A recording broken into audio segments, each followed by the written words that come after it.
이 시간에는 우리 터키 이스탄불에서 30년 동안 선교 사역하신 우리 이요셉 선교사님 말씀 전해 주실 때에 우리 안에 큰 은혜가 되기를 원합니다. 우리 선교사님 같은 그 선교단체에서 사실 제가 학생 시절 때 저를 영적으로 또 이렇게 훈련시켜 주신 훈련관이시기도 하거든요.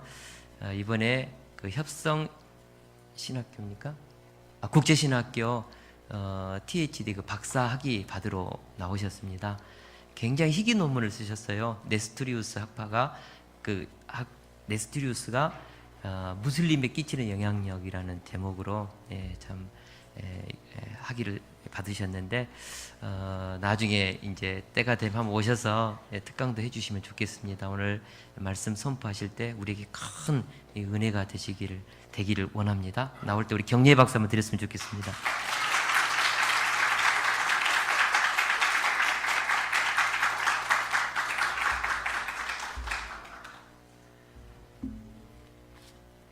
그래서 제 논문의 주제를 한마디로 요약해라면은 기독교가 부패하면은 이상한 종교가 나올 수 있다. 이슬람 종교라는 그 종교의 태동은 기독교가 너무 부패했기 때문에 생겨난 현상이다라는 내용을 이렇게 논문으로 확인해보고 싶었습니다. 그래서 저희들은 부패하지 않아야 되겠죠. 그래서 저희들에게 주신 이 생명을 잘 보존할 뿐 아니라 좀 더 풍성하게 하고 또 이것들을 우리의 옆으로는 수평으로는 우리의 이웃에게 또 수직으로는 우리의 자녀들에게 수평전도와 수직전도를 잘 하셔서 세대에서 다음 세대로 잘 넘어갈 수도 있도록 해야 될 뿐 아니라 또 우리의 이웃에게 전함으로 인해서 우리 세대의 사람들이 구원받는 일들이 일어나면 좋겠습니다. 그래서 제가 잠시 기도하겠습니다. 주님, 제가 주님의 말씀을 증거할 만한 자가 못 되지만 이 시간 성령으로 저를 붙들어 주시고 성령께서 친히 말씀하여 주시고 우리들 가운데 다시 말씀으로 역사하여 주십시오. 감사합니다. 예수님 이름으로 기도했습니다. 아멘. 오늘 말씀 제목은 내 안에 있는 생명이라고 했습니다. 여러분들 살아 계시잖아요. 그래서 얼굴이 반짝반짝 거리시고 또 참 다들 이렇게 미남이시고 미녀이시고 살아 있음을 또 마음껏 이렇게 누리고 계시는 모습을 보니까 역시 살아 있다는 건 좋은 일이구나 그런 생각을 해봅니다. 또 우리 기독교 사관학교 애들 보니까 정신이 살아있는 것 같아요. 정신이 살아있는 것도 중요한 일이죠. 그죠? 아주 어린 애들이지만은 어떤 뭐랄까 사관생도보다 더 뛰어난 정신력으로 앞에서 찬양을 이렇게 하는 걸 보니까 와, 저놈들 정신이 살아있네. 그 정신으로 뭘 해도 성공할 수 있는 녀석들이다. 이런 생각을 하게 되었습니다. 물론 우리가 육신적으로 살아있는 것도 중요하고 또 혼적으로 정신적으로 또 이렇게 살아있는 것도 중요하지만 실제로 더 중요한 최고로 중요한 문제는 뭐죠? 우리 혼이 살아있어야 되는 거죠. 그렇죠? 이 혼이 살아있는 문제, 이 문제를 오늘 말씀의 주제로 잡으면서 사실 육신이 살아있는 것도 중요한 문제이고 우리 정신이 살아있는 것도 중요한 문제일 뿐 아니라 더 나아가서 우리의 영혼이 살아있는 문제는 굉장히 중요한 문제라는 것이죠. 왜냐하면 이 영혼이 살아있다는 말은 하나님 나라를 내가 마음으로 지금 누리고 있지죠. 그러니까 심상천국을 내가 지금 누리고 있는 거예요. 이 우리 영혼이 살아있다는 말은. 그리고 이 내 안에 있는 하나님 나라는 먹고 마시는 것이 아니라 성령 안에서의 기쁨과 희락이라고 얘기하셨는데 이게 내 안에 있는 이런 이 살아있는 내 영혼이 또 교회를 통해서 지상에다가 이루어내는 거예요. 그것을 우리는 지상천국이라고 그러죠.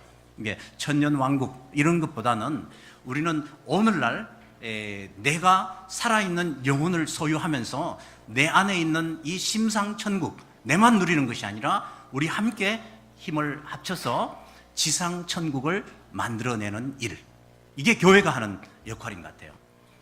이 세상은 참 가난한 사람들, 정신이 피폐한 사람들, 육신이 고통을 당하는 사람들, 또 영혼의 생명이 없어서 방황하는 사람들, 수많은 사람들이 살아있어서 이분들이 서로 얽히고 설켜서 지옥을 만드는 것 같아요. 그래서 이 세상을 사람들은 가끔씩 지옥이라고 이렇게 말했죠. 지옥을 경험하고 있다. 너 회사 한번 다녀봐. 그곳은 지옥이야. 이렇게 회사를 천국으로 여기는 사람은 참 드문 것 같아요. 근데 교회는 뭐가 돼야 될 것 같아요? 천국이 돼야 됩니다. 교회가 지옥이 되면 안 되죠. 그래서 교회 왔는데도 서로 얽히고 설키고 찢고 뽑고 해서 꼭 지옥을 경험하는 듯한 그런 교회를 만들면 안 되겠죠. 교회는 예수 그리스도를 구주로 고백한, 예수를 하나님의 아들로 인정한 신앙 고백으로 이루어진 그분들이 모여서, 이제 그걸 짧게 얘기하면은 심상의 천국을 가진 사람들이 모여서 함께 더 넓은 천국을 만들어 나가고, 이 우리 안에 있는 보이지 않는 마음에서 이루어지는 이 천국을 지상 속에서 어떻게 천국을 만들어낼 것인가를 고민하는 사람들의 집단이다, 공동체다, 이렇게 정의를 내려야 되지 않을까요? 그래서 여러분들을 통해서 이 광주시가 천국으로 변하고, 또 이 우리나라가 천국으로 변하고, 또 세계의 모든 사람들이 천국에서 살아간다면 얼마나 좋을까요? 사실 저도 젊은 시절에 이 우리나라를 천국으로 만드는 사람이 많은데, 저 무슬림들이 사는 동네에는 누가 천국을 만들 것인가, 이게 고민하지 않을 수가 없었는데, 하나님 저를 보내주면 어떨까요? 제가 한번 가서 한번 해볼까요? 이렇게 기도하고 있었는데 기회를 또 주셔가지고 하나님이 저를 터키로 갔습니다. 저는 이제 터키가 그때는 한 20-30년 전이니까, 그때는 들어가자마자 이렇게 붙들려서 목이 잘리는 줄 알았습니다. 그래서 굉장히 두려웠죠. 그래서 들어가자마자 내가 죽으면 안 되는데 이런 고민을 하고, 막상 들어가니까 뭐 저희들하고 똑같은 사람들이 살고 있더라고요. 똑같은 고민, 똑같은 갈등, 똑같은 삶의 형태를 살고 있으면서, 이 사람들도 그냥 나와 똑같은 사람이구나, 이걸 발견했죠. 그러면서 조금씩 거기도 똑같은 사람, 이 지구상에 있는 코가 높든 작든 얼굴이 납작하든 둥글뭉실하든 사람이라는 존재는 어디에 살아도 다 똑같아. 저는 선교 생활을 하면서 또 이 세상을 다니면서 제가 또 한 60년 살아보면서 느낀 게 다 똑같다는 사실이죠. 처음에 저는 미국 사람들을 한국에 있을 때 좀 두려워했어요. 그 사람들은 코가 굉장히 크니까 뭔가 좀 다른 생각을 할 수도 있겠구나. 그리고 나는 좀 까만데 이 사람은 굉장히 화이트하니까 뭔가 좀 인텔리한 그런 삶을 살 수도 있겠구나 했는데, 만나보니까 그 사람들도 똑같은 고민, 똑같은 삶을 살아가고 있다는. 그래서 이제 선교사로서 저는 한 가지 자부심이 있다면은, 이제 키 크고 코쟁이가 와도 무섭지가 않다는 것, 그리고 아프리카에 그 까만 난쟁이가 와도 그게 사람이구나, 나와 똑같구나. 그래서 그 사람들을 이렇게 끌어안고 함께 해줄 수 있는 좀 마음은 좀 생긴 것 같아요. 그래서 그게 저는 자랑입니다. 요즘은 진짜 아프리카의 사람이나 저기 유럽 사람이나 저는 똑같이 사람으로 보입니다. 그래서 그게 조금 이제 익숙하다 보니까 이 사람들에게 진정으로 필요한 것이 무엇인가? 진정으로 필요한 것은 아마도 복음일 것이다. 이렇게 하고 복음을 제시해 보면은 먹혀 들어가는 거예요. 먹혀 들어간다는 말은 이 사람들에게도 복음이 필요하다는 사실을 이제 이해하게 된 거죠. 처음에는 잘 몰랐어요. 그냥 상황 파악을 위해서 몇 번씩 복음을 전해보면은 이게 잘 필요한지 안 한지, 이 사람들에게는 어쩌면 복음이 필요하지 않을지도 모를 거야. 이 복음은 나에게만 필요했지 그에게도 필요할까? 몰랐는데 살다 보니까 10년, 20년 지나다 보니까 그들도 사람이고 사람이라면은 누구든지 복음이 필요하다라는 사실을 더 뼈저리게 느끼게 되었죠. 그래서 뼈저리게 느낀다는 건 뭐예요? 뼈저리게 전하고 싶다는 말이겠죠. 그래서 진짜 가슴에 그 어떤 그 뼈저림을 가지고 이렇게 증거할 수 있는, 한 20년 지나니까 그렇게 증거하게 되더라고요. 왜냐하면은 필요를 아니까. 그분들에게 절대적으로 필요한 것은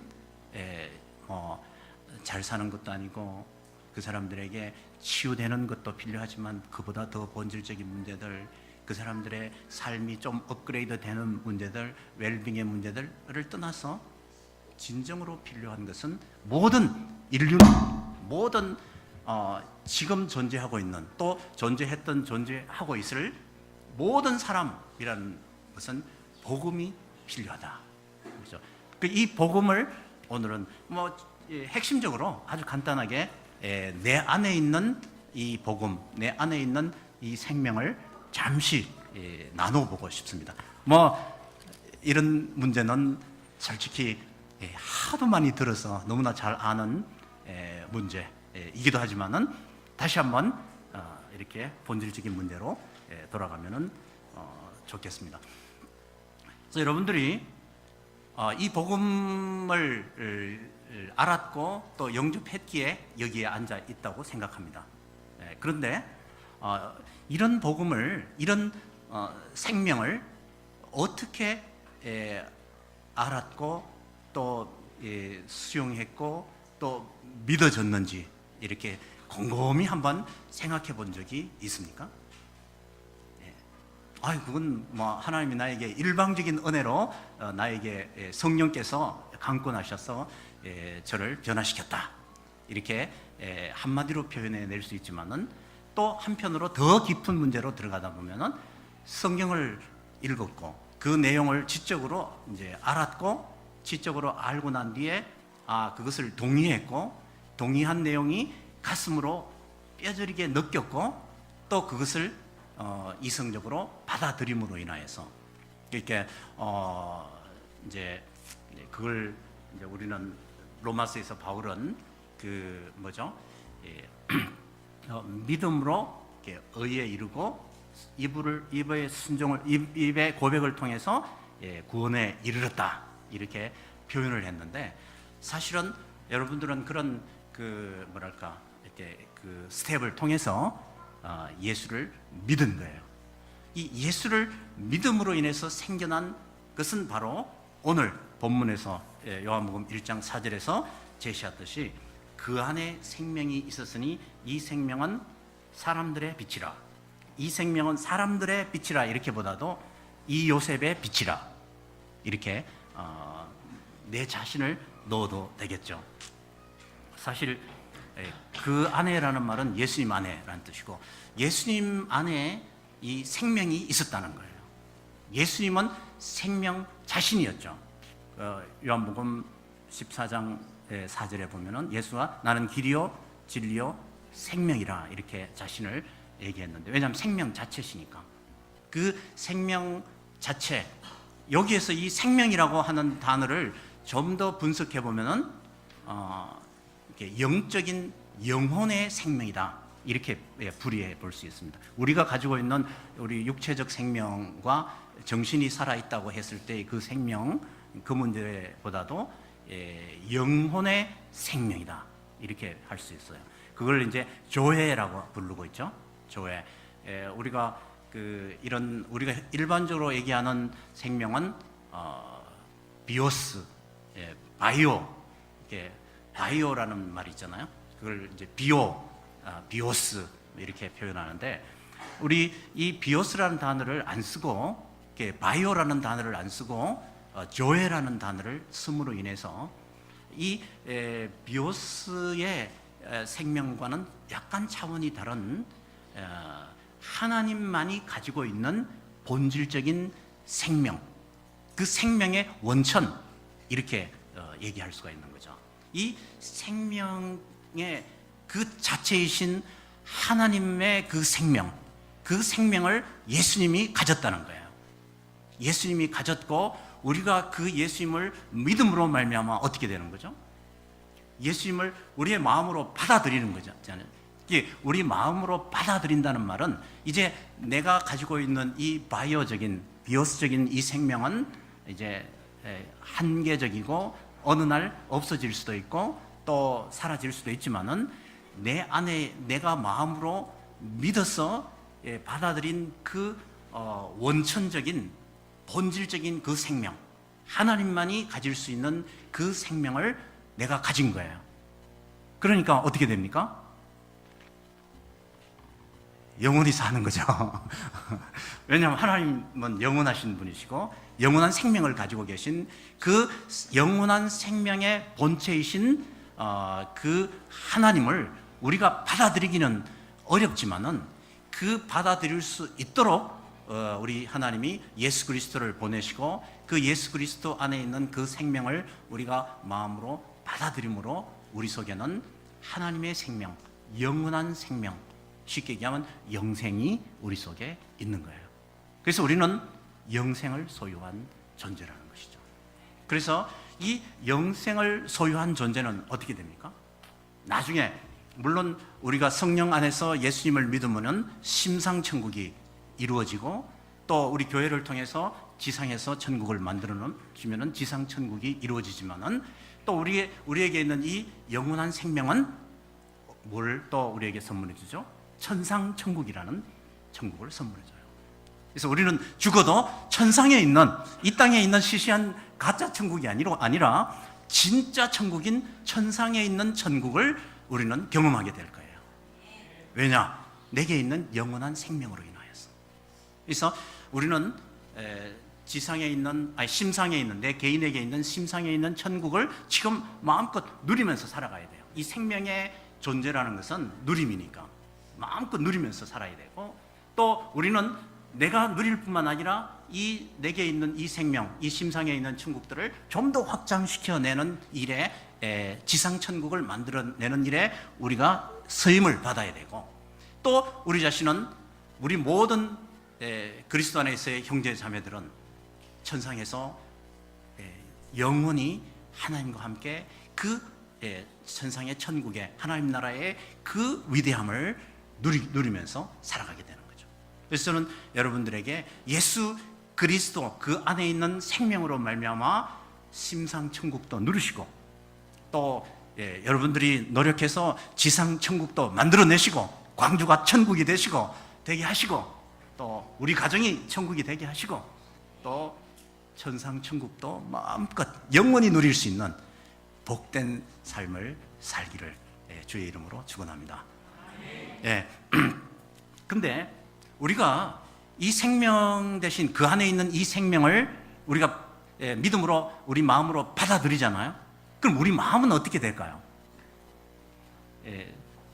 우리 마음은 이렇게 물론 제가 얘기했듯이 심상에서 천국이 이루어진다 했는데 그 천국은 그 빛으로 다가와요. 빛으로 쫙 다가와서 내 자신을 빛으로 감싸버리는 거죠.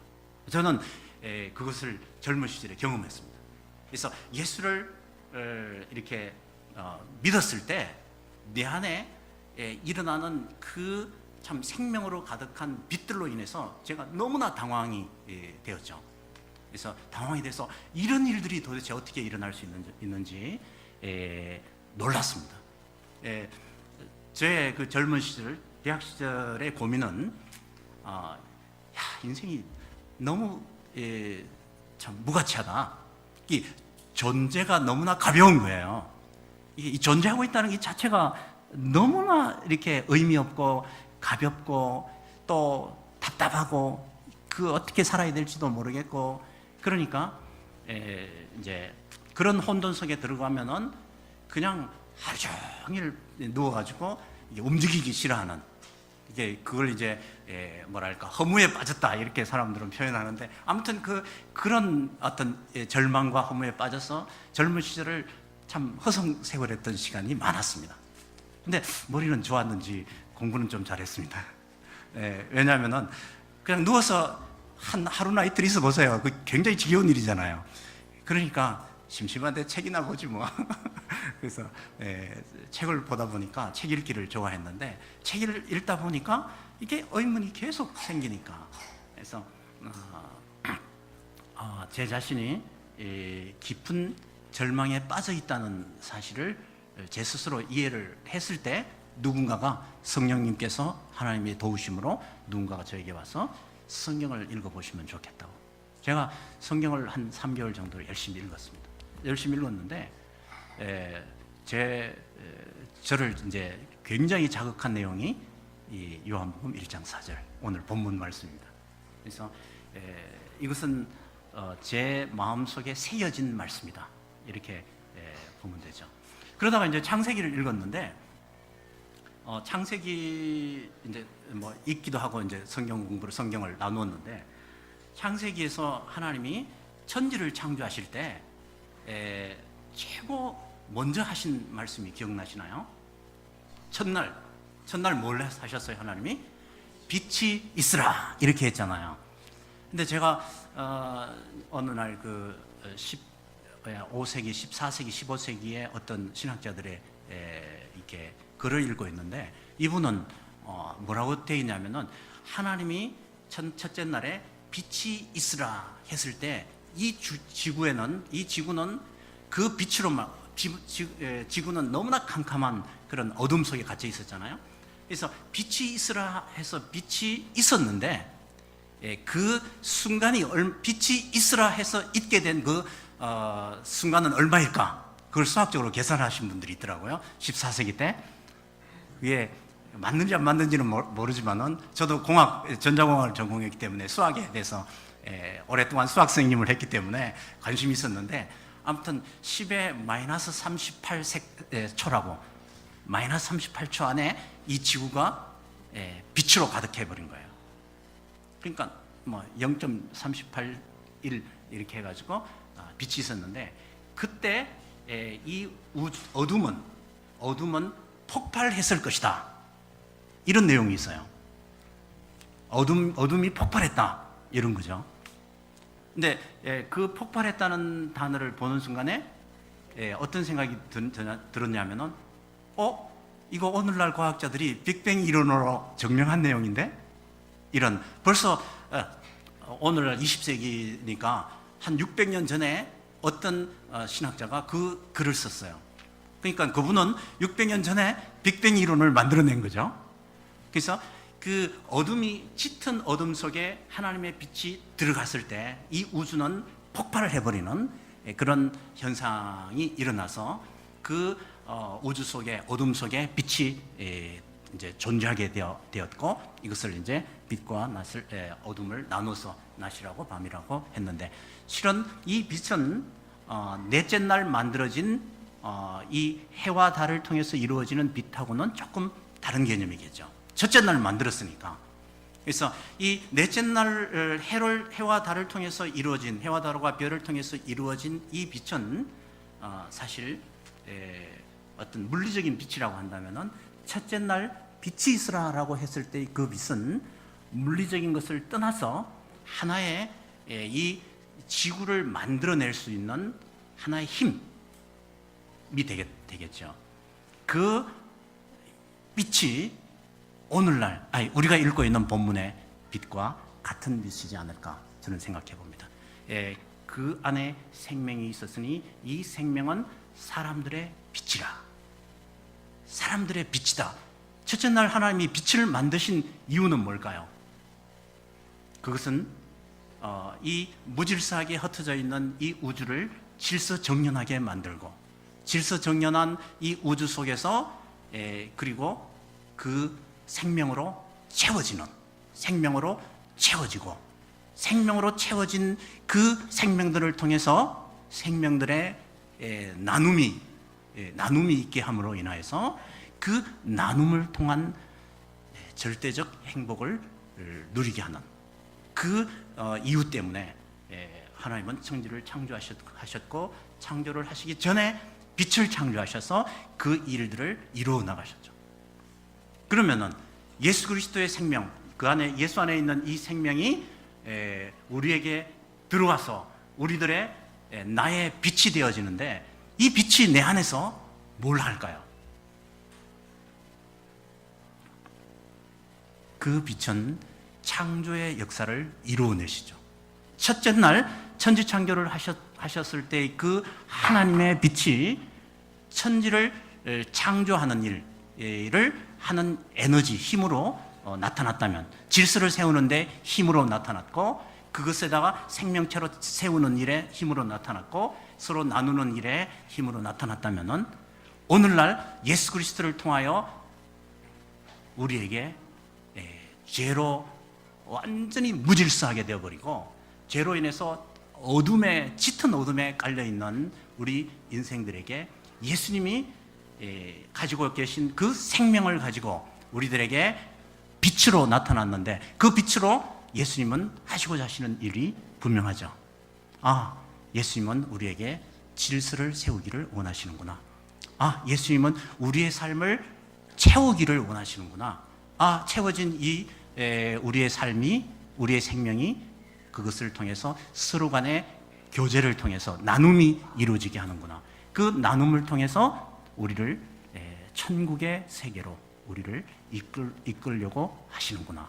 금방 우리가 이 사람들의 그 안에 있는 생명이 사람들의 빛이라고 했을 때, 그 빛을 통해서 하시고자 하시는 예수님의, 하나님의 의도를 우리는 파악해낼 수 있다는 거죠. 그래서 우리가 예수를 믿었다, 그리고 예수를 우리 삶의 믿음으로 받아들였다, 그리고 이 예수로 인하여서 생겨난 빛을 소유하고 있다, 이랬을 때 그 신앙인들의 삶은 질서정연한 삶으로 바뀐다라고 얘기할 수가 있는 것 같아요. 근데 그 질서정연한 삶으로 우리가 나아가고 있는가, 그리고 우리 삶이 생명으로 조금씩 채워지고 있는가, 그리고 우리는 더 깊은 교제와 사귐이, 생명과 생명 사이에 그 커뮤니케이션이, 펠로우십이 이루어지고 있는가를 체크해 보면서, 살펴보면서 내 속에 그런 이렇게 힘, 그런 에너지, 그런 빛, 이런 것들이 내게 있는가를 또 역으로 살펴볼 수가 있죠. 살펴보면서 다시 또 내 안에 생명이 있는가를 컨트롤해 볼 수 있는, 또 내 안에 생명이 있는가를 찾아본다는 말은 내가 예수를 믿고 있는가를 한번 검증해 볼 수 있는 것 같아요. 근데 저도 마찬가지지만은 사실 사람이 살아간다는 일은 쉬운 일은 아니잖아요. 특별히 저는 세습교회에 진짜 와보고 싶었는데, 왜냐하면은 물론 목사님을 뵙고 싶기도 했고, 또 이 세습교회 안에는 30대, 40대 진짜 인생의 가장 중요한 그때 있는 분들이 상당히 많이 있다, 이래가지고 야, 그 교회는 그런 분들이 많이 있어서는 안 되는데, 나이들이 50, 60이 되신 분들이 이제 좀 삶의 위안을 얻으려고 교회로 많이 몰려올 텐데, 그건 오늘날 한국 교회와 좀 다른 면이 있구나, 그런 생각이 들었습니다. 그래서 어떤 그 교회 어린이가 있다는 것, 교회에 참 축인 젊은이들이 있다는 것, 그리고 30대, 40대로 교회가 이끌어 간다는 것, 굉장히 쉽지 않는 일이죠. 그렇지만 우리 세습교회 안에서 그런 것들을 보니까, 야, 이렇게 좀 희망이 보이고, 또 우리나라의 미래가 보이고, 또 이렇게 제가 40년 전에 이제 제발 우리 한국 분들이 진짜 예수를 믿어서 이렇게 우리 모든 한국이 하나님으로부터 복받는 그런 민족이 되기를 기도를 굉장히 많이 했는데, 그런 모습들이 보이니까 사실 너무 스스로 감사하기도 하고 기쁘기도 하고 또 제가 이렇게 위로를 많이 받습니다. 사도 바울이 사실 로마 교회에 에베소에서 로마 교회에 편지를 썼는데 자기가 가고 싶은 이유가 뭐예요? 이게 무슨 신령한 은사를 서로 나누면서 내가 위로를 받고 싶다. 이런 그 내용을 로마서 1장 한 10절쯤 제가 그렇게 쓰고 있잖아요. 그래서 위로를 받는다는 것은 굉장히 참 의미 있는 일인 것 같아요. 제가 사실 여러분들에게 설교를 하고 있지만 어쩌면 제가 한 90%는 제가 위로를 받고 있고 10%는 설교하고 있고 이런 상태인 것 같습니다. 그래서 다시 한번 감사를 드리고 또 위로를 주셔서 감사합니다. 여러분들이 주시는 그 위로로 인해서 제가 더 선교지에서 또 열심히 하겠습니다. 그래서 예레미야 17장을 같이 한번 읽고 살펴보고 마치도록 하겠습니다. 예레미야 17장